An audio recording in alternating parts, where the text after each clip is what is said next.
Perfecto.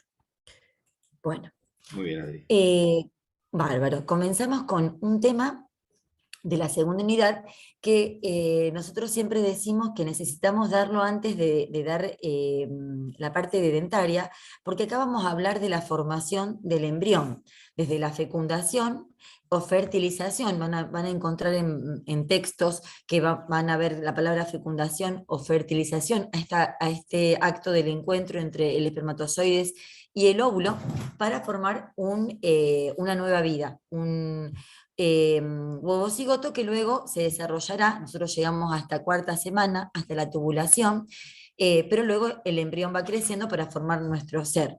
Entonces, bueno, vamos a dar algunas características que tienen que tener tanto el gameto femenino como el gameto masculino para poder suceder ese encuentro, esa fertilización o esa fecundación.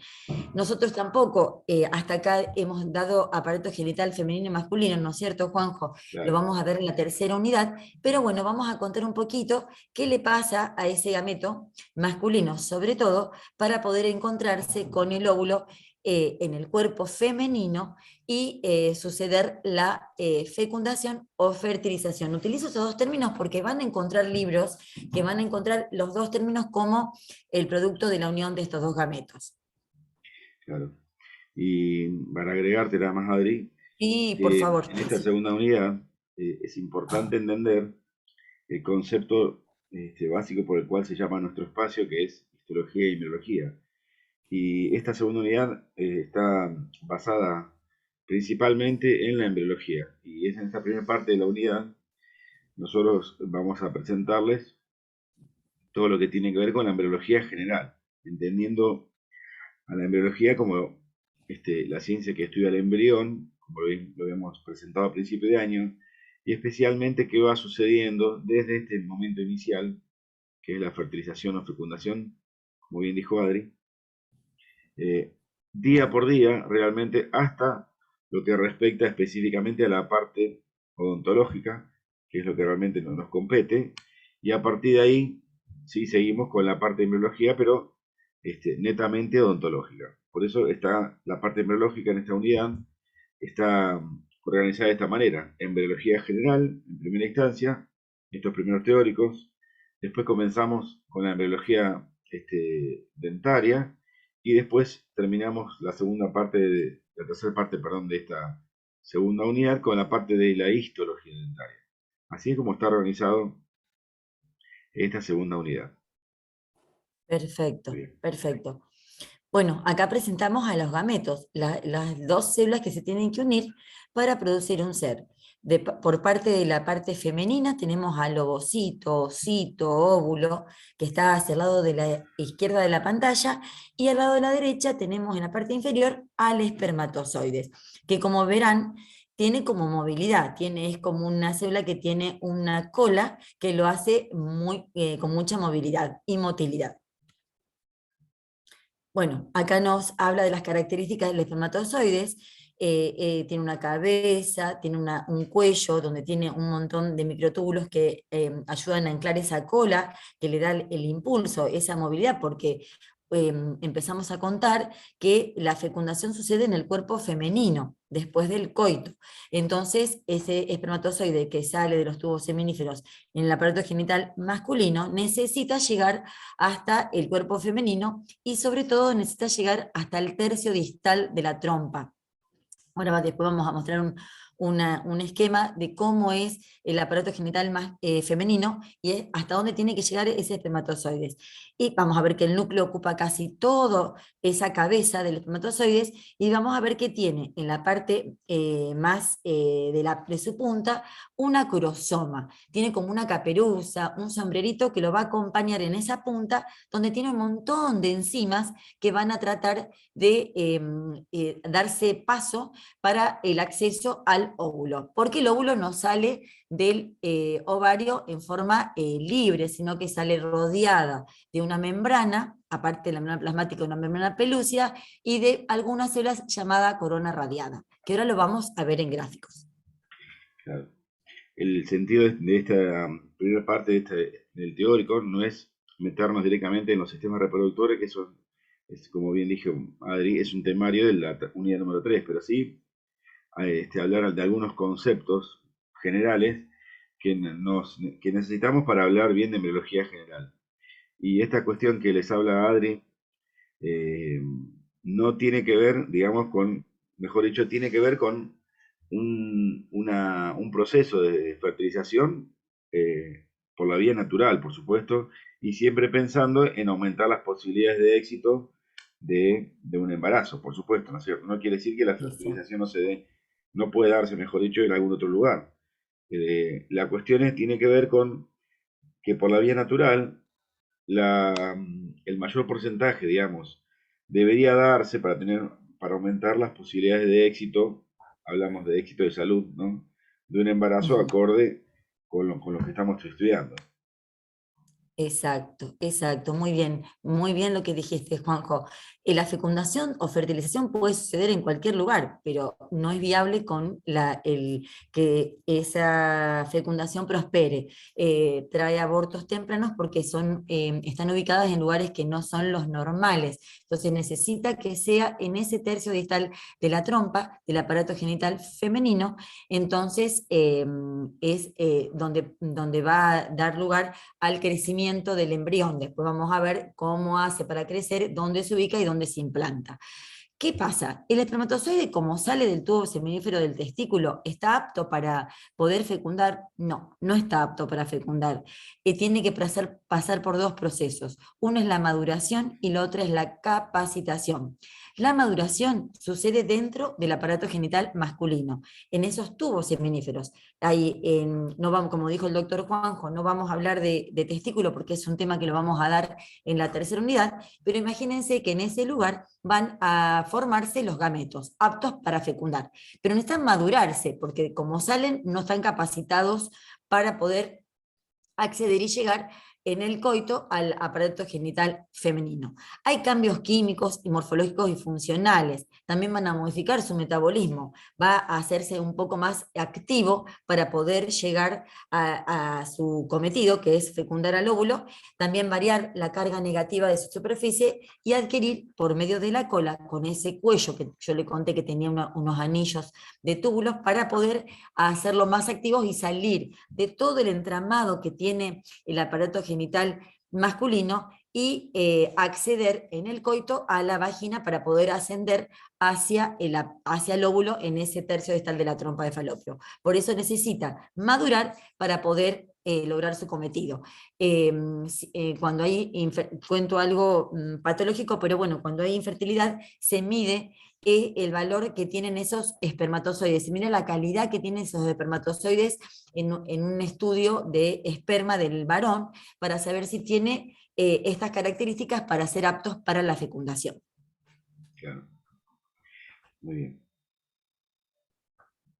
Y la capacitación sucede en el aparato genital femenino. Ahí vamos a ver que cambia la permeabilidad de la membrana plasmática a ciertas sustancias. Acuérdense que una vez que entra en el aparato genital femenino, fíjense acá el cuadro, el esquema que tenemos del aparato genital femenino, vamos a ver el cuello del útero, donde se produce la descarga de los espermatozoides, tiene que ascender por ese cuello, tiene que llegar a la cavidad uterina, ahí no sucede la fecundación y la fertilización, sino que tienen que introducirse en alguna de las dos trompas para acceder a el encuentro con el óvulo, ovocito, óvulo,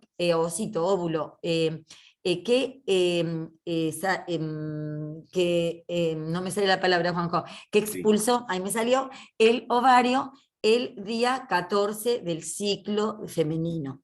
Si bien la fecundación es un proceso natural y un proceso que sucede, si no, no estaríamos acá nosotros, yo siempre digo que es la especie del ser humano es casi la más infértil, dirías así, porque nada más tiene en el periodo de la posibilidad de fecundación o fertilización 3 días, porque el óvulo, una vez que el ovario lo expulsó, solo sobrevive 24 horas y luego empieza a descender por esa trompa para ser eliminado con la próxima menstruación.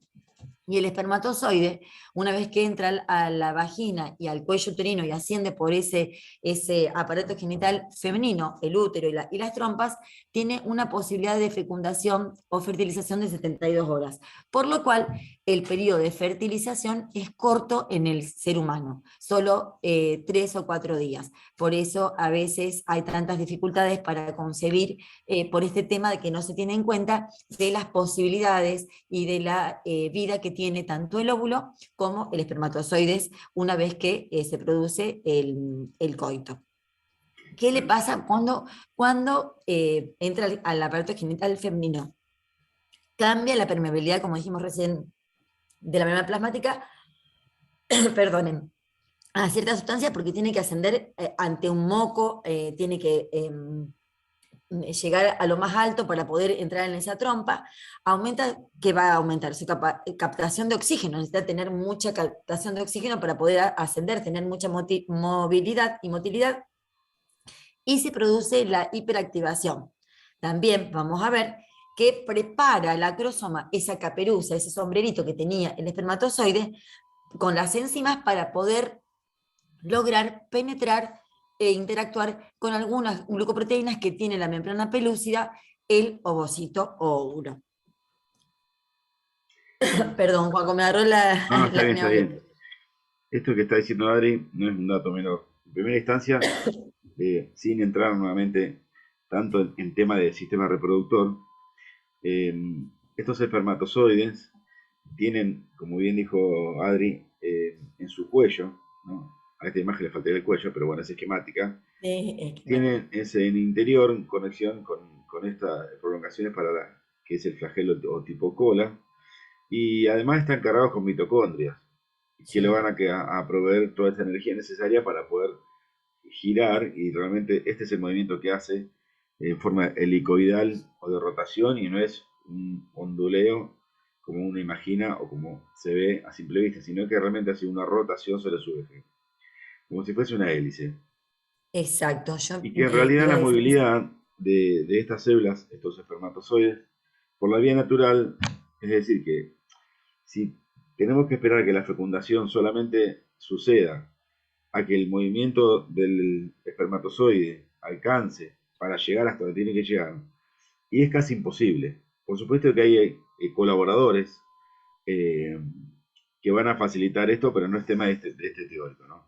Tal Simplemente cual. entender que la capacitación, es decir, la última parte de la maduración de estas células reproductoras masculinas, necesitan sí o sí del contacto directo con las paredes, sobre todo en las primeras instancias, del sistema reproductor femenino. Si no, no van a estar capacitados para poder fecundar a nadie. Y ese es un Exacto. dato no menor, realmente es muy importante y es lo que pretendemos que a ustedes les quede como claro. Tal cual, tal cual. Eh, Esto sirve para entender que necesitamos de dos procesos: la maduración en el aparato genital masculino y la capacitación. Si no suceden estos dos procesos, no hay fecundación. Ese espermatozoide no está apto porque no tiene las características, como dijo el doctor, de esa motilidad, de esa movilidad y esa hiperactivación para llegar al tercio distal de la trompa para poder lograr penetrar en el óvulo. Bueno, ¿cómo encuentra al ovocito? Lo encuentra ocito, óvulo, pueden encontrarlo de distintas maneras en la bibliografía. Está detenido en la división meiótica. Si se recuerdan un poco de meiosis, no está completada una vez que elimina o expulsa el ovario al ovocito, solo se completa cuando es fecundado. Entonces se encuentra en esa situación, ese óvulo. Pero fíjense, no sale solito, sale con una membrana pelúcida, acá está marcada como zona pelúcida, pero nosotros la llamamos membrana pelúcida, y acompañado de una corona radiada, que son células de la granulosa, que formaban parte del folículo de Graf, que ya lo vamos a ver, como decimos en este teórico, cuando demos ovario en la tercera unidad. Entonces vamos a ver que las células de la corona radiada van a estar unidas, ¿por qué? Por ácido hialurónico. Entonces el espermatozoide tiene que denudar, tiene que romper esa unión de esas células para poder llegar a la membrana pelúcida. Pero ahí que se encuentra con un montón de glucoproteínas o glicoproteínas llamadas HZP1, HZP2, HZP3 y P4. Todas estas glucoproteínas interactúan para poder lograr que el espermatozoide elimine o penetre o fusione con la membrana plasmática del ovocito para formar el huevo cigoto. Entonces, tenemos que tener en cuenta que necesita de enzimas que rompan o denuden a la corona radiada, que están unidas por ácido hialurónico, y por otro lado, interactuar con esas glucoproteínas que tienen la membrana pelúcida también en el acrosoma que posee el espermatozoide. O sea, quiero decir con esto que no le es fácil llegar a ese óvulo más allá del lugar físico, sino por lo que encuentra cuando lo encuentra al ovocito u óvulo. Claro. Y usted imagínese de cada polución, digamos, cada proceso de eyaculación masculino, Sí. la cantidad de células reproductoras que ingresan, digamos, al sistema reproductor femenino, solamente un número muy menor son los que realmente llegan hasta las inmediaciones, hay un tercio distal de la trompa falopio, para el encuentro con este ovocito. Aún así, el número entre 50 y 100, aún así, varios espermatozoides pueden atravesar la corona radiada, pero quien va a poner el freno y realmente elegir cuál espermatozoide, obviamente es al mejor, al más apto, a nivel genético, por supuesto, ¿no? Por eso son realmente receptores de membrana, los HZP, de 1 al 4, y que van a Exacto. elegir realmente al mejor postor genéticamente, por supuesto, para que solamente en condiciones normales y naturales de salud, lógicamente, ingrese uno. Y estos receptores, además, tienen que garantizar de que una vez que se seleccionó al más apto, al mejor, que ingresen para poder fusionar esos pronúcleos masculino y femenino, ¿no? Y lograr la restitución, digamos, del componente genético para formar una nueva estructura celular. También tiene que tener la capacidad de cerrarse para que otro espermatozoide no pueda ingresar. Entonces, que también es un paso importante del proceso de fecundación.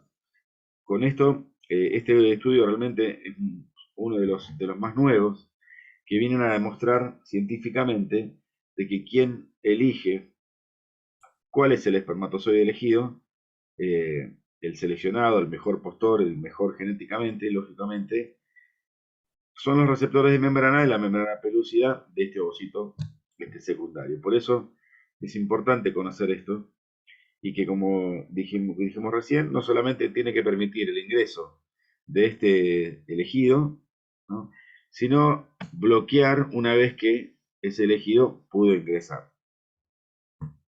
Tal cual, tal cual, tal cual. En definitiva, es el óvulo quien decide quién entra. Claro. Por ese intercambio entre Sí, al recepción. final las suegras eh, tenían razón, Adri. Tenían razón, tenían Las razón. suegras anteriores tenían razón. Y aparte, otra cosa, le contamos que después lo vamos a decir al final de esta primera etapa de fecundación, que el sexo lo da el hombre, en realidad lo da la mujer, porque ¿quién decide qué entra? Si el X o el Y que lleva el Claro. espermatozoide decide el óvulo, o sea, la mujer, por así llamarlo, eh, qué sexo va a prosperar en la unión de estos dos gametos. Correcto. Es así. Bueno, acá lo que es fertilización lo pueden encontrar como fecundación, óvulo más espermatozoides, una vez que penetró, y vemos en el esquemita cómo el espermatozoide entró. No es tan así, después lo vamos a ver Sí, más, no es que sí, es está como muy una flecha esquemático, pero bueno, sirve para muy el ejemplo. esquemática. No es como una flecha que atraviesa a la corona y a la membrana, sino No, que no. se fusiona, y hay unas enzimas fusógenas que ayudan a fusionar las dos membranas, pero bueno, es un lindo gráfico. Vamos a obtener el huevo o cigoto, la primera instancia de la vida, como decimos siempre. Ya a partir de ahí ya comienza un montón de fenómenos que dan a la vida del ser. Por supuesto, en un estadio muy primario, pero ya tenemos el potencial, porque ese huevo cigoto es una célula multipotencial, se desarrollan todos los tejidos de nuestro organismo y todo lo que va a alimentar y sostener a ese huevo cigoto para que sea viable su crecimiento y su vida. Claro, un embarazo no se cuenta en meses, aquellos que son madres y padres saben, realmente, sino que se cuentan en semanas. Por eso el estudio embriológico es por semana y el resultado de la fecundación es la creación de esta nueva célula, el cigoto, y a partir de acá contamos. Es decir, que con la aparición de esta nueva estructura celular es el día número 1 donde empieza a contar la embriología. Por eso es importante que lo conozcamos. Bueno, repetir, sitio de la fecundación, tercio distal de la trompa. Fíjense todo lo que tiene que hacer como dijo el doctor, millones entran, pero solo pocos llegan. Y aparte solo se acepta uno y lo demás se van desechando. El mejor, el que está más capacitado y más madurado. Fíjense, tercio distal de la trompa, maíz esquemático, y cómo se produce la fusión. Al fusionarse las membranas del espermatozoide y del óvulo, se elimina el núcleo hacia el óvulo para formar los prenúcleos femeninos y masculinos y empezar a formar la nueva célula que va a ser el huevo cigoto y que va a dar lugar a el embrión. Nosotros dividimos a la fecundación o la fertilización en fases. Vamos a ver que hay varias fases dentro de esta fecundación. La primera, que ya la nombramos, es por medio de enzimas que van a romper la corona radiada, o la unión de las células de la corona radiada, y alcanzar la membrana pelúcida. Se llama penetración de la corona radiada. Le damos como nombres para ser ordenados, pero bueno, son sucesos que se producen todos uno a continuación del otro. Ahí vemos cómo el espermatozoide, que todavía contiene el acrosoma sin ninguna destrucción, contiene esa caperuza, ese sombrerito en la punta, que está todavía mantenida, cómo se hace lugar para romper la unión de las células de la corona radiada, eliminando por alguna enzima hialuronidasa. Recuerden que las enzimas son proteínas, y cuando tienen la acción de enzimas van a terminar en asa, van a eliminar la unión de esas células hasta llegar a la membrana pelúcida. Pero bueno, ahí con qué se encuentra, con la membrana pelúcida, con todas esas glicoproteínas, las HZP, que tenemos la 1, la 2, la 3 y la 4. Ahora vamos a ver la segunda fase, qué le sucede. Vamos a ver que también para poder suceder esto tiene que haber un reconocimiento, no se pueden fecundar de distintas especies, gametos de distintas especies, o sea que tiene que reconocerse que pertenecen a la misma especie. Hay una interacción entre las moléculas de la membrana plasmática del espermatozoide, lógicamente, y de la membrana pelúcida. No es viable la fecundación entre distintas especies. Y después la adhesión, una vez que yo me reconocí por esa membrana, porque nosotros, si hacemos una analogía a lo que nosotros venimos estudiando, chicos, el glucocálix, que era una membrana de glucoproteínas, servía o tenía como función el reconocimiento. Bueno, la membrana pelúcida tiene un montón de glucoproteínas, entonces actúan de reconocimiento. Y también adherirse, porque tiene que empezar a adherirse a esa membrana pelúcida por medio de esas glicoproteínas llamadas HZP. Vamos a ver que hay una fusión entre la membrana plasmática del espermatozoides y la membrana externa, o sea, empieza a formarse la reacción acrosómica.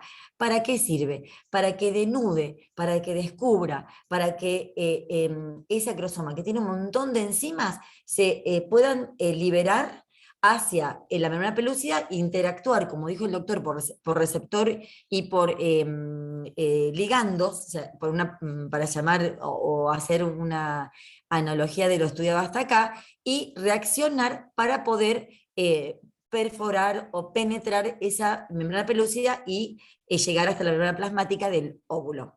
¿Por medio de qué? Fíjense que la que actúa acá es la glicoproteína o la glucoproteína, el HZP3, que permite la recepción de ese espermatozoides, haciendo que el espermatozoide pierda, o en realidad rompa la membrana que cubría al acrosoma, liberando todas esas enzimas. Creo que hay un dibujito, Juanjo, que se ve la fragmentación por la fusión de la membrana plasmática del espermatozoide con la membrana. Ay, perfecto. Fíjense cómo en la izquierda vamos a ver cómo se fragmenta. A ver si podemos... Eso, Juanjo, perfecto. Mostrar cómo se empieza a fragmentar por la fusión de las dos membranas, las más externas del acrosoma con la membrana plasmática, haciendo que desaparezca la membrana que cubría el acrosoma, eliminando todas las enzimas que posee ese acrosoma, esa parte que estaba en la punta del espermatozoides. Ahí vemos.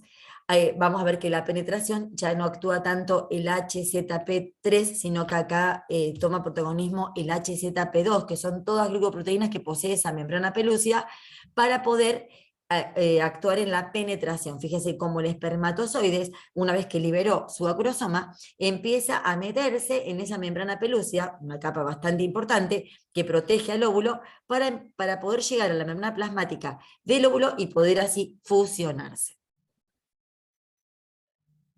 Ahí vemos cómo el espermatozoide se tuerce, se pone lateral a la membrana plasmática y empiezan a fusionarse las dos membranas, la del espermatozoide y la del óvulo.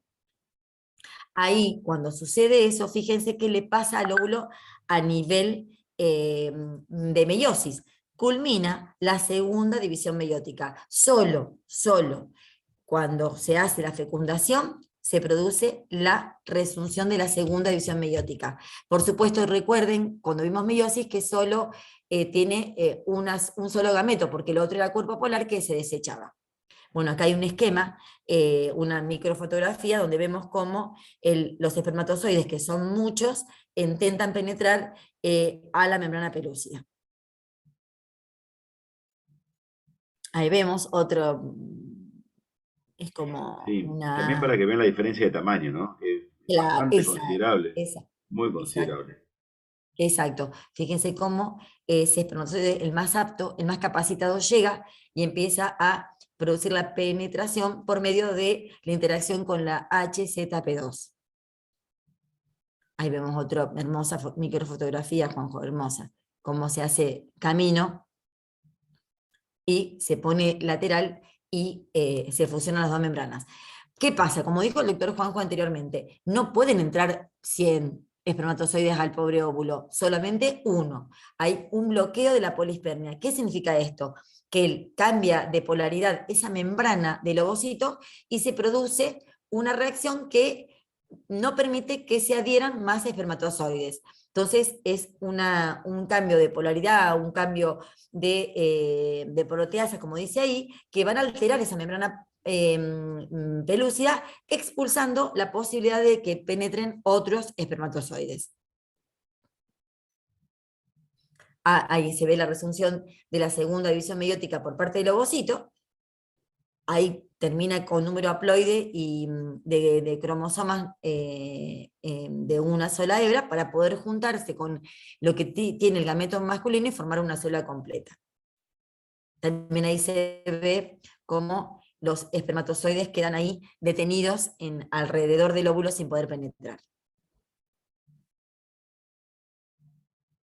Cuando se fusionan las dos membranas, se pierde todos los elementos que traía el espermatozoide, solo le envía el núcleo, formando el prenúcleo masculino y femenino dentro del ovocito. El ovocito, como dijo el doctor, por el tamaño que tiene, provee todos los organoides a esa célula que se formó ese huevo cigoto. El gameto masculino le envía o le da su núcleo. Vamos a ver que en la última parte de la fecundación se produce la singamia y la enfimixis, que se van a perder las membranas plasmáticas de los dos núcleos, tanto el femenino como el masculino, para formar una sola entidad cromosómica, y vamos a ver que empiezan las divisiones mitóticas, porque ese huevo cigoto, como nosotros somos seres multicelulares, no somos una sola célula, entonces empiezan a dividirse para formar los distintos estructuras del embrión en formación. Nosotros, como dijimos, vamos a dar solo hasta cuarta semana, hasta la tubulación, donde vamos a ver cómo de este huevo cigoto derivan todas las hojas embrionarias y todo lo que va a sostener la implantación del embrión.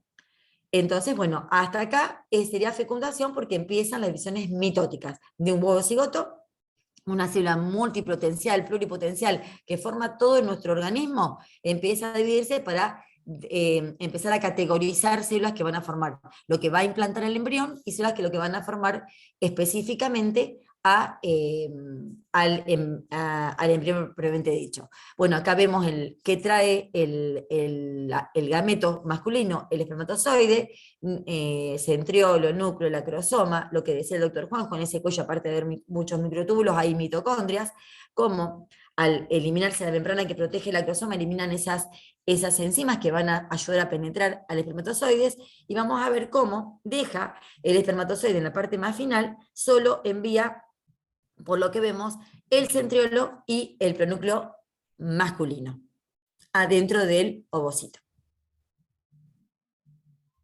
¿Qué le sucede a la fecundación o la fertilización? ¿Cuáles son las consecuencias de la fecundación o la fertilización?